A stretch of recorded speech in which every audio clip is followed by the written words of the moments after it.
Hi friends, ಎಲ್ಲರೂ ಹೇಗಿದ್ದೀರಾ?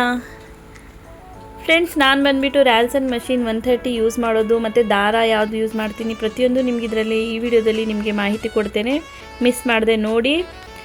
ಮತ್ತು ನಿಮಗೆ ನಾನು ಪದೇ ಪದೇ ಟೈಮರ್ ಯೂಸ್ ಮಾಡೋದು ಮತ್ತು ನೀಯಿಂದ ಅಗಲ ಮಾಡೋದು, ಹೇಗೆ ಸ್ಟಿಚ್ ಅಗಲ ಬೀಳುತ್ತೆ ಎಲ್ಲ ಹೇಳಿದ್ನಲ್ವ. ಇದೇ ನೋಡಿ, ಇದೇ ಟೈಮರು. ಇದೇ ಬಂದುಬಿಟ್ಟು ನಾವು ವರ್ಕ್ ಮಾಡುವಾಗ ಕೂತಾಗ ನೀಯಿಂದ ಇದೇ ಫುಲ್ ರೈಟ್ ಸೈಡ್ ತೊಗೊಂಡಾಗ ಅಗಲ ಸ್ಟಿಚ್ ಬೀಳುತ್ತೆ. ಅದೇ ಈಸಿಲಿ ಬಿಡ್ತಾ ಬಂದಾಗ ಸ್ಟಿಚ್ ಚಿಕ್ಕದಾಗಿ ಬರುತ್ತೆ. ನೀವು ಎಲೆ ಹಾಕ್ತಾ ಇರ್ಬೋದು ಅಥವಾ ಫ್ಲವರ್ ಹಾಕ್ತಾ ಇರ್ಬೋದು, ಅವಾಗ ತುಂಬ ಯೂಸ್ ಆಗುತ್ತೆ. ಮತ್ತು ಫ್ರೆಂಡ್ಸ್, ಇದು ಬಂದುಬಿಟ್ಟು ರಬ್ಬರ್ ಬುಷ್ ಅಂತ. ಇದು ಮಷಿನ್ ಹಾಕಿದರೆ 4 ಜಾಗದಲ್ಲಿ ಮಷಿನ್ ಹಾಕಿದರೆ ಮಷಿನ್ ಶೇಕ್ ಆಗೋಲ್ಲ ವರ್ಕ್ ಮಾಡುವಾಗ. ಇದು ಕೂಡ ನೀವು ಇಲ್ಲ ಅಂದರೆ ಪರ್ಚೇಸ್ ಮಾಡಿ, ಶಾಪಲ್ಲಿ ಸಿಗುತ್ತೆ. ಅದು ಹಾಕಿ ನೀವು ವರ್ಕ್ ಮಾಡಿ, ಅವಾಗ ಮಷಿನ್ ಶೇಕ್ ಆಗೋ ಪ್ರಾಬ್ಲಮ್ ಏನೂ ಬರಲ್ಲ. ಮತ್ತು ಫ್ರೆಂಡ್ಸ್, ನಾನು ವರ್ಕ್ ಮಾಡುವಾಗ ಫ್ರೇಮ್ ಆಯಿತು, ಬಟ್ಟೆ ಆಯಿತು, ಈ ಜಾಗದಲ್ಲಿ ಹೋಗಬಾರ್ದು ಅಂತ ಈ ಥರ ಒಂದು ರಟ್ಟನ್ನು ಹಾಕಿದ್ದೇನೆ. ಮತ್ತು ನೋಡಿ, ನಾನು ಯೂಸ್ ಮಾಡೋವಂಥ ಪ್ರಾಡಕ್ಟ್ಸ್ ಇದು ಝರಿ ಆಯಿತು, ಸ್ಟೋನ್ ಚೈನ್ ಆಯಿತು, ಮತ್ತು ಬಾಲ್ ಚೈನ್ ಆಯಿತು, ಆಮೇಲೆ ಡೋರಿ ಆಯಿತು, ಎಲ್ಲ ಇದರಲ್ಲಿ ನಾನು ತೋರಿಸ್ತಾ ಇದ್ದೇನೆ. ಇದು ಬಂದುಬಿಟ್ಟು ಕಿರಣ್ ಝರಿ ಅಂತ. ಈಸಿಲಿ ನಿಮಗೆ 55 ರುಪೀಸಲ್ಲಿ ಸಿಗುತ್ತೆ. ಇದು ಚಿಕ್ಕಪೇಟೆಯಲ್ಲಿ ಪ್ರತಿಯೊಂದು ಐಟಮ್ಸು ಆರಾಮಾಗಿ ನಿಮಗೆ ಪರ್ಚೇಸ್ ಮಾಡ್ಬೋದು, ನೀವು ತೊಗೋಬೋದು. ಎಲ್ಲ ಕಲರಲ್ಲೂ ಸಿಗುತ್ತೆ. ಎಲ್ಲ ಕಲರ್ ಅವಶ್ಯಕತೆ ಇದ್ದೇ ಇರುತ್ತೆ ವರ್ಕ್ ಹಾಕೋರಿಗೆ. ಏನಕ್ಕೆ ಒಂದೊಂದು ಕಲರಲ್ಲಿ ಒಂದೊಂದು ಸ್ಯಾರಿ ಬಂದಿರುತ್ತೆ ಕಾಂಬಿನೇಷನಲ್ಲಿ. ಮತ್ತು ಫ್ರೆಂಡ್ಸ್, ಇದು ನೋಡಿ, ನಾನು ಚಾನ್ ಥರನೂ ದಾರ ಇಟ್ಟಿದ್ದೀನಿ, ತೋರಿಸ್ತಾ ಇದ್ದೀನಿ ನಿಮಗೆ. ಇದು ಕೂಡ ಸಿಗುತ್ತೆ, ಇದು ಕೂಡ ಯೂಸ್ ಆಗುತ್ತೆ. ಬಟ್ ನಾನು ಜಾಸ್ತಿ ಯೂಸ್ ಮಾಡಲ್ಲ, ನನ್ನ ಮಷೀನಲ್ಲಿ ಪದೇ ಪದೇ ಅದು ದಾರ ಕಟ್ಟಾಗುತ್ತೆ ಅಂದ್ಬಿಟ್ಟು. ಮತ್ತು ರಾಜ್ ದಾರ ಅಷ್ಟರಲ್ಲಿ ಕಟ್ಟಾಗಲ್ಲ. ಮತ್ತು ಬಾಬಿನ್ ಕೂಡ ಅಷ್ಟೇ, ನಾನು ಜಾಸ್ತಿ ಬಾಬಿನ್ ತುಂಬಿಟ್ಕೊಂಡಿರ್ತೀನಿ. ಇದು ಕೂಡ ಅವಶ್ಯಕತೆ ಇದೆ ನಿಮಗೆ ವರ್ಕ್ ಮಾಡುವಾಗ. ಟ್ರಿಮ್ಮರ್ ಆಯಿತು, ಮತ್ತು ಡೋರಿ ಆಯಿತು. ನಾನು 2 ಸೈಜ್ ಡೋರಿ ಯೂಸ್ ಮಾಡ್ತೀನಿ ಇದರಲ್ಲಿ. ಒಂದು ಇದು ಒಂದು ಮತ್ತು ಇದೊಂದು, 2 ಕೂಡ ನಾನು ಡೋರಿ ಯೂಸ್ ಮಾಡ್ತೇನೆ. ಮತ್ತು ಫ್ರೆಂಡ್ಸ್, ಫಾಲ್ ಏನು ಸಿಗುತ್ತಲ್ವ, ಆ ಫಾಲಲ್ಲಿ ಏನು ಇದು ರೆಟ್ ಬರುತ್ತೆ ನೋಡಿ, ಅದು ಇದು. ಇದರಲ್ಲಿ ನಾನು ಶೇಪ್ ಕಟ್ ಮಾಡಿಕೊಂಡು ಡೋರಿಗೆ ಏನು ಟ್ಯಾಗ್ ಮಾಡ್ತೀವಲ್ವ ನಾವು, ಇದರಲ್ಲೇ ನಾನು ಶೇಪ್ ಮಾಡ್ಕೊಂಡು ಇಟ್ಕೊಂಡಿರ್ತೇನೆ. ಇದೇ ಕೂಡ ನಾನು ಪದೇ ಪದೇ ಮಾಡೋಕ್ಕೆ ಹೋಗಲ್ಲ, ಈ ಥರ ಮಾಡ್ಕೊಂಡು ಇಟ್ಕೊಂಡು ಅದೇ ನಾನು ವರ್ಕ್ ಮಾಡೋದು. ಮತ್ತು 20ರಿಂದ 22ವರೆಗೂ ಬಾಬಿನ್ನ ಫಿಲ್ ಮಾಡಿಕೊಂಡು ಇಟ್ಕೊಂಡಿರ್ತೇನೆ ಇದರಿಂದ. ಮತ್ತು ನಾನು ಬಾಬಿನ್ ಥ್ರೆಡ್ ಯೂಸ್ ಮಾಡೋದು KG ಪ್ರಕಾರ ಸಿಗುತ್ತೆ ಫ್ರೆಂಡ್ಸ್. ಇದು ಈಸಿಲಿ ಮಾರ್ಕೆಟಲ್ಲಿ ನೋಡ್ಕೊಂಡು ತೊಗೊಳ್ಳಿ ನೀವು ಕೂಡ. ಮತ್ತು ಸ್ಟಾರ್ ಚೈನ್ ಆಯಿತು. ಮತ್ತು ನಾನು ಯೂಸ್ ಮಾಡೋವಂಥದ್ದು ಇದೇ ಬಾಲ್ ಚೈನು. ಇನ್ನೂವರೆಗೂ ಯಾವುದೂ ಪ್ರಾಬ್ಲಮ್ ಬಂದಿಲ್ಲ, ಕಲರ್ ಹೋಗೋದೇ ಆಯಿತು ಏನು. ಇದು ಕೂಡ ಸ್ಟೋನ್ ಚೈನ್ದು ಅಷ್ಟೇ, ಏನು ಕಲರ್ ಹೋಗೋದೇ ಆಯಿತು ಅಥವಾ ಬ್ಲ್ಯಾಕ್ ಆಗೋದಾಯಿತು, ಕಿತ್ತೋಗೋದು, ಅದೇನು ಪ್ರಾಬ್ಲಮ್ ಬಂದಿಲ್ಲ. ಈಸಿಲಿ ವರ್ಕ್ ಚೆನ್ನಾಗಿ ಬರುತ್ತೆ. ಇದು ಚೆನ್ನಾಗಿ ಅಂದರೆ ಇಷ್ಟು ವರ್ಷದಿಂದ ನಾನು ಮಾಡ್ತಾಯಿದ್ದೀನಿ, ಒಂದು ಪ್ರಾಬ್ಲಮ್ ಬಂದಿಲ್ಲ ಇನ್ನೂವರೆಗೂ. ಮತ್ತು ಫ್ರೆಂಡ್ಸ್, ನಾನು ಟೈಮರ್ ಅಂತ ನಿಮಗೆ ಪದೇ ಪದೇ ಹೇಳ್ತಾ ಇರ್ತೇನೆ ನೋಡಿ. ಇದೇ ಟೈಮರ್ ನಿಮಗೆ ಇದು 1, 1.5, 2, 2.5 ಈ ಥರ ಮಾರ್ಕ್ ಮಾಡಿಕೊಂಡು ನೀವು ವರ್ಕ್ ಮಾಡಿ. ಈಸಿಲಿ ನೀವು ಕಲಿಯೋವರೆಗೂ ಮಾತ್ರ ಈ ಥರ ಫಿಕ್ಸ್ ಮಾಡ್ಕೊಂಡು ವರ್ಕ್ ಮಾಡಿ. ಆವಾಗ ಕಲಿತಾದ್ಮೇಲೆ ಅದರ ಅವಶ್ಯಕತೆ ನಿಮಗೇನಿರಲ್ಲ. ಈ ಥರ ನೀವು ಫಿಕ್ಸ್ ಮಾಡಿಕೊಂಡ್ರೆ ಸ್ಟೋನ್ ಚೈನ್, ಬಾಲ್ ಚೈನ್, ಡೋರಿ ಎಲ್ಲ ಅಟ್ಯಾಚ್ ಮಾಡ್ಬೋದು ಇದರಲ್ಲಿ.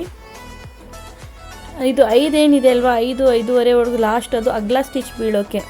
ಅದೇ ಇವಾಗ ನೀಯಿಂದ ನಾವು ಈ ಥರ ಫುಲ್ ರೈಟ್ ಸೈಡ್ ತೊಗೊಂಡಾಗ, ಇದು ನೀಯಿಂದ ರೈಟ್ ಸೈಡ್ ತೊಗೊಂಡಾಗ ಫುಲ್ ಅಗಲ ಬೀಳುತ್ತೆ ಸ್ಟಿಚ್. ಅದೇ ಈಸಿಲಿ ಲೂಸಾಗಿ ಬಿಡ್ತಾ ಬಂದಾಗ ಸ್ಟಿಚ್ ಚಿಕ್ಕದಾಗಿ ಬರುತ್ತೆ. ಇದೇ ಇವಾಗ ನಾವು ನೀಯಿಂದ ಅಗಲ ಮಾಡೋದು ಆಯಿತು, ಆಮೇಲೆ ಚಿಕ್ಕದಾಗಿ ಬರಬೇಕು ಸ್ಟಿಚ್ ಅಂದಾಗ ನೀಯನ್ನು ಬಿಡ್ತಾ ಬರಬೇಕು. ಇದರಲ್ಲೇ ಇದೆ 2 ಬ್ಯಾಲೆನ್ಸ್ ನಾವು ಮಾಡೋದು ಕಲಿತ್ರೆ ಈಸಿಲಿ ನಾವು ಎಂಬ್ರಾಯ್ಡ್ರಿ ಹಾಕೋದನ್ನು ಕಲಿತೀವಿ. ಮತ್ತು ಮಷಿನ್ ಇರೋರು ತೊಗೊಂಡವರು ಹೊಸದಾಗಿ ಟೆನ್ಷನ್ ಮಾಡ್ಕೊಳಕ್ಕೆ ಹೋಗಬೇಡಿ.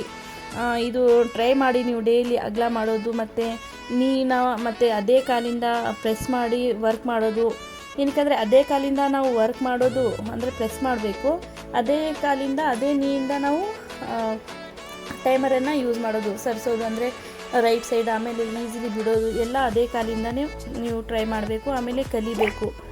ಮತ್ತು ಫ್ರೆಂಡ್ಸ್, ಇದು ನೋಡಿ, ಇವಾಗ ನಾನು ದಾರ ತೋರಿಸಿದ್ನಲ್ವಾ, ಇದು ಕೂಡ ಸ್ವಲ್ಪ ನೀವು ಮಷೀನಲ್ಲಿ ಆ ಥರ ದಾರ ಹಾಕ್ಕೊಳ್ಳಿ, ಈಸಿಲಿ ವರ್ಕ್ ಆಗುತ್ತೆ. ಹಾಗೆ ನೀವು ಆ ಥರ ದಾರ ಹಾಕಿಲ್ಲ ಅಂದರೆ ಅದು ಚೆನ್ನಾಗಿ ಬರಲ್ಲ, ಅಂದರೆ ಈಸಿಲಿ ದಾರ ಬರಲ್ಲ. ಮತ್ತು ಫ್ರೆಂಡ್ಸ್, ಇದು ನಾನೇನು ಸೂಜಿಯಲ್ಲಿ ದಾರ ಹಾಕೋದು ನಿಮ್ಗೆ ತೋರಿಸ್ತಾ ಇದ್ದೀನಿ. ಇದು ನೀವು ಬಟ್ಟೆ ಸ್ಟಿಚ್ ಮಾಡೋ ಮಷೀನಲ್ಲಿ ಹೇಗೆ ಹಾಕ್ತೀವಲ್ಲ ಅದೇ ಥರ, ಇದರಲ್ಲೇನು ಸ್ಪೆಷಲಾಗಿ ಏನಿರಲ್ಲ. ಈಸಿಲಿ ಯಾವ ಜಾಗದಲ್ಲಿ ಹಾಕಬೇಕು ಸೇಮ್ ಅದೇ ಜಾಗದಲ್ಲಿ ಹಾಕೋದಿರುತ್ತೆ. ಮತ್ತು ಫ್ರೆಂಡ್ಸ್, ನಾನು ನಿಮಗೆ ಮಾರ್ಕ್ ಮಾಡೋದು ತೋರಿಸಿದ್ನಲ್ವಾ, ಐರನ್ ಮಾಡಿದ್ರೆ ಹೋಗುತ್ತೆ ಅಂತ. ಇದೆ ನೋಡಿ, ಈ ಪೆನ್ ಏನಿದೆ ಅಲ್ವಾ, ನಿಮಗೆ ಈಸಿಲಿ ಮಾರ್ಕೆಟಲ್ಲಿ ಅವೈಲೇಬಲ್ ಇದೆ. 130 ರುಪೀಸ್ಗೆ ಒಂದು ಪ್ಯಾಕ್ ಸಿಗುತ್ತೆ. ಇದು 130, 140 ಒಂದೊಂದು ಥರ ರೇಟ್ ಒಂದೊಂದು ಶಾಪಲ್ಲಿ ಇರುತ್ತೆ. ಚೆನ್ನಾಗಿರುತ್ತೆ ಫ್ರೆಂಡ್ಸ್. ಇದು ಐರನ್ ಮಾಡಿದರೆ ಈಸಿಲಿ ಹೊರಟೋಗುತ್ತೆ ಮಾರ್ಕ್ ಮಾಡಿರೋದು. ನೀವು ಇದು ಕಲಿಯೋರು ಇದು ತಗೊಳ್ಳಿ, ತುಂಬಾ ಯೂಸ್ ಆಗುತ್ತೆ. ಮತ್ತು ನಾನು ಸ್ಕೇಲ್ ಯೂಸ್ ಮಾಡೋದು ಆಯಿತು, ಆಮೇಲೆ ಇದು ಬಾಬಿನ್ ಥ್ರೆಡ್ ಆಯಿತು, ಸೂಜಿ ಆಯಿತು. ಸೂಜಿ ಬಂದುಬಿಟ್ಟು ನಾನು 14 ನಂಬರ್ನೇ ಸೂಜಿ ಯೂಸ್ ಮಾಡೋದು, ಆರ್ಗನ್ ಸೂಜಿ. ಮತ್ತು ಈ ಥರ ಪ್ಯಾಟ್ರನ್ಸ್ ಎಲ್ಲ ಕಟ್ ಮಾಡ್ಕೊಂಡು ಇಟ್ಕೊಂಡಿರ್ತೀನಿ. ಪೇಪರ್ ಕ್ಯಾನ್ವೀಸೇ ಆಯಿತು. ಆಮೇಲೆ ಪ್ರತಿಯೊಂದು ಫ್ರೆಂಡ್ಸ್ ನಾನು ಯೂಸ್ ಮಾಡೋದು ಪೇಪರ್ ಕ್ಯಾನ್ವೀಸ್ ಎಲ್ಲ ನಿಮಗೆ ತೋರಿಸ್ತಾ ಇದ್ದೀನಿ ಇದರಲ್ಲಿ. ನೋಡಿ, ಇದೇ ಪೇಪರ್ ಕ್ಯಾನ್ವೀಸು. ಇದನ್ನು ಹಾಕಲೇಬೇಕು ವರ್ಕ್ ಮಾಡುವಾಗ, ಆವಾಗಲೇ ಚೆನ್ನಾಗಿ ವರ್ಕ್ ಬರೋದು, ಅಂದರೆ ಫಿನಿಶಿಂಗ್ ಎಲ್ಲ ಚೆನ್ನಾಗಿ ಬರೋದು. ಇಲ್ಲಾಂದರೆ ಅದು ಹಾಕಿಲ್ಲ ಅಂದರೆ ಚೆನ್ನಾಗಿ ಬರೋಲ್ಲ ವರ್ಕು, ಅದು ಹಾಕಲೇಬೇಕು. ಮತ್ತು ನೋಡಿ ಫ್ರೆಂಡ್ಸ್, ನಾನು ಈ ಥರ ಹಾಕಿರ್ತೀನಿ. ಇದರ ಕಪ್ಪಲ್ಲಿ ನಾನು ದಾರ ಇಟ್ಟಿದ್ದೀನಲ್ವ, ಅದು ದಾರ ಎಲ್ಲೆಲ್ಲಾದರೂ ಓಡಿ ಹೋಗ್ತಾ ಇರುತ್ತಲ್ವ, ಆವಾಗ ಕಪ್ಪಲ್ಲಿ ಇಟ್ಟರೆ ಆ ಥರ ಏನೂ ಸಮಸ್ಯೆ ಆಗೋಲ್ಲ. ಹಾಗಾಗಿ ಆ ಕಪ್ಪಲ್ಲಿ ಇಟ್ಟಿದ್ದೀನಿ ನಾನು. ಇದೇ ಥರ ನಿಮಗೆ ನಾನು ಸಿಂಪಲಾಗಿ ಸುಮ್ಮನೆ ತೋರಿಸ್ತಾ ಇದ್ದೀನಿ ಯಾವ ಥರ ವರ್ಕ್ ಮಾಡೋದು ಅಂತ. ನೋಡಿ, ಫಿಕ್ಸ್ ಮಾಡಿಕೊಂಡು ಯಾವ ಥರ ಮಾಡೋದು, ಆಮೇಲೆ ಫಿಕ್ಸ್ ಮಾಡಿಲ್ದಂಗೆ ಹೇಗೆ ಮಾಡೋದು ನಿಮಗೆ ತೋರಿಸ್ತೇನೆ. ಮತ್ತು ಫ್ರೆಂಡ್ಸ್ ನೋಡಿ, ಇವಾಗ ದಾರ ಹಿಡಿದು ಎಳೆದು ತೋರಿಸ್ತಾ ಇದ್ದೀನಿ ನಿಮಗೆ.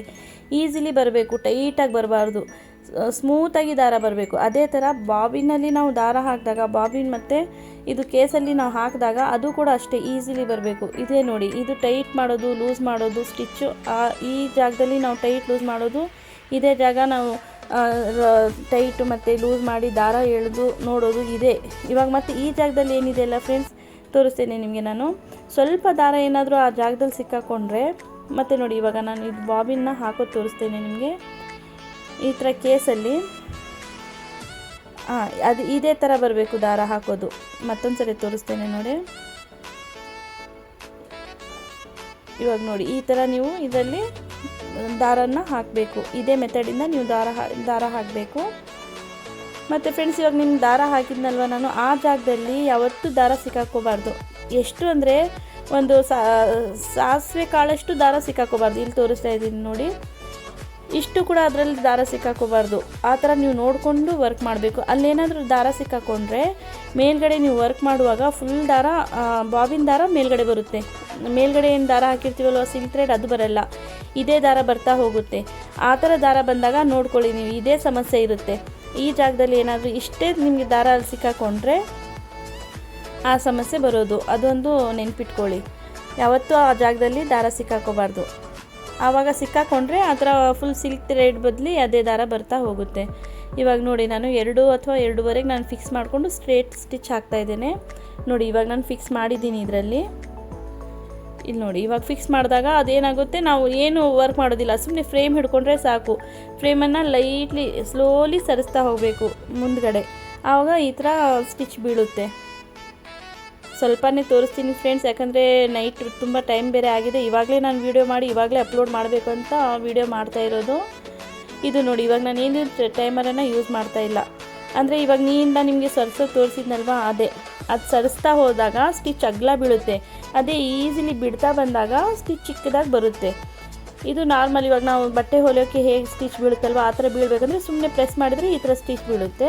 ಅದೇ ನೀಯಿಂದ ಅಗಲ ಮಾಡಿದರೆ ಈ ಥರ ಎಲೆ ಆಯಿತು. ನೀವು ಅಗಲ ಸ್ಟಿಚ್ ಬೇಕು ಅಂದಾಗ ನೀಯನ್ನು ಯೂಸ್ ಮಾಡಬೇಕು. ಇವಾಗ ಸ್ಟಿಚ್ ಬೇಡಪ್ಪ ನಮಗೆ ಚಿಕ್ಕದಾಗಿ ಬರಬೇಕು ಅಂದಾಗ ಆ ನೀಯನ್ನು ಸ್ಲೋಲಿ ಬಿಡ್ತಾ ಬರಬೇಕು. ಆವಾಗ ಏನಾಗುತ್ತೆ, ಸ್ಟಿಚ್ ಚೆನ್ನಾಗಿ ಬೀಳುತ್ತೆ ಮತ್ತು ನೀವು ಬೇಗ ಕಲಿತೀರಾ. ಮತ್ತು ಫ್ರೆಂಡ್ಸ್, ಆಯಿಲ್ ಹಾಕೋದು ಕೂಡ ಅಷ್ಟೇ. ನಾನು ನಿಮ್ಗೆ ಹೇಳಿರುವ ಪದೇ ಪದೇ ಆಯಿಲ್ ಹಾಕಿ 2 ಡೇಸ್ ಒಂದ್ಸರಿನಾದರೂ ನೀವು ಆಯಿಲ್ ಹಾಕಲೇಬೇಕು. ಆವಾಗ ನಿಮ್ಮ ಮಷಿನ್ ತುಂಬ ಚೆನ್ನಾಗಿ ಓಡುತ್ತೆ. ಮತ್ತು ಫ್ರೇಮ್ ಹಾಕೋದನ್ನು ಹೇಳ್ಕೊಡಿ ಅಂದಿದ್ರಿ, ಅದು ಕೂಡ ನಾನು ನೆಕ್ಸ್ಟ್ ವೀಡಿಯೋಲಿ ಫ್ರೇಮ್ ಹಾಕೋದು ಮತ್ತು ಬಟ್ಟೆ ಮೇಲೆ ನಾನು ಯಾವ ಥರ ಮಾರ್ಕ್ ಮಾಡ್ತೀನಿ ಎಲ್ಲ ಅದರಲ್ಲಿ ನಾನು ನಿಮ್ಗೆ ತೋರಿಸ್ತೀನಿ. ಯಾವ ಫ್ರೇಮ್ ಯೂಸ್ ಮಾಡ್ತೀನಿ ಎಲ್ಲ ಆ ವಿಡಿಯೋದಲ್ಲಿ ತೋರಿಸ್ತೀನಿ ಫ್ರೆಂಡ್ಸ್. ನೋಡ್ತಾ ಇರಿ ಮತ್ತು ಮಿಸ್ ಮಾಡಬೇಡಿ. ಮತ್ತು ನಾನು ಏನಾದರೂ ಹೇಳ್ತಾ ಇರುವಾಗ ತಪ್ಪಾದರೆ ಕ್ಷಮಿಸಿ. ಇದು ಕೂಡ ನೋಡಿ ಫ್ರೆಂಡ್ಸ್, ಇವಾಗ ಇಲ್ಲಿ ನಾನು ಏನು ತೋರಿಸ್ತಾ ಇದ್ದೀನಲ್ವ, ಇಲ್ಲಿ ನಾನು ಬಟ್ಟೆ ಫಿಕ್ಸ್ ಮಾಡಿರ್ತೀನಿ, ನಿಮಗೆ ತೋರಿಸ್ತಾ ಇದ್ದೀನಿ ಬಟ್ಟೆ ಏನಕ್ಕೆ ತೆಗ್ದಿದ್ದೀನಿ ಅಂದರೆ, ನೀವು ಹೀಗೆ ಸುಮ್ಮನೆ ವರ್ಕ್ ಮಾಡುವಾಗ ಈ ಸ್ಪ್ರಿಂಗ್ ಇದೆ ಅಲ್ವಾ, ಇಲ್ಲಿ ದಾರ ಸಿಕ್ಕಾಕೊಳ್ಳುತ್ತೆ. ನಾವು ಯೂಸ್ ಮಾಡುವಂಥ ದಾರ ಈ ಜಾಗದಲ್ಲಿ ಸಿಕ್ಕಾಕೊಳ್ಳುತ್ತೆ. ಈ ಥರ ಸಿಕ್ಕಾಕೋಬಾರ್ದು ಅಂದರೆ ಈ ಜಾಗದಲ್ಲಿ ಯಾವುದೇ ಒಂದು ಕಾಟನ್ ಬಟ್ಟೆನೇ ಆಯಿತು ಅಥವಾ ಯಾವುದೇ ಒಂದು ಬಟ್ಟೆಯನ್ನು ಈ ಜಾಗದಲ್ಲಿ ಹಾಕಿ ಸಿಂಪಲಾಗಿ ಒಂದು 2 ಅಥವಾ 3 ಸೇಫ್ಟಿ ಪಿನ್ನನ್ನು ಹಾಕಿ ಅಷ್ಟೇ. ಮತ್ತು ನೋಡಿ, ಇದೇ ಥರ ಈ ಥರನೇ ನಾನು ಯಾವಾಗಲೂ ಅಷ್ಟೇ ಇದೇ ಥರ ವರ್ಕ್ ಮಾಡೋದು. ಈ ಕಪ್ಪಲ್ಲಿ ಏನಕ್ಕೆ ಇಟ್ಟಿದ್ದೀನಿ ಅಂದರೆ, ಈ ದಾರ ನಿಂತ್ಕೊತಾ ಇಲ್ಲ, ಸುಮ್ಮನೆ ಓಡ್ತಾ ಇದೆ, ಎಲ್ಲಿ ಬೇಕಲ್ಲಿ ಓಡ್ತಾ ಇದೆ.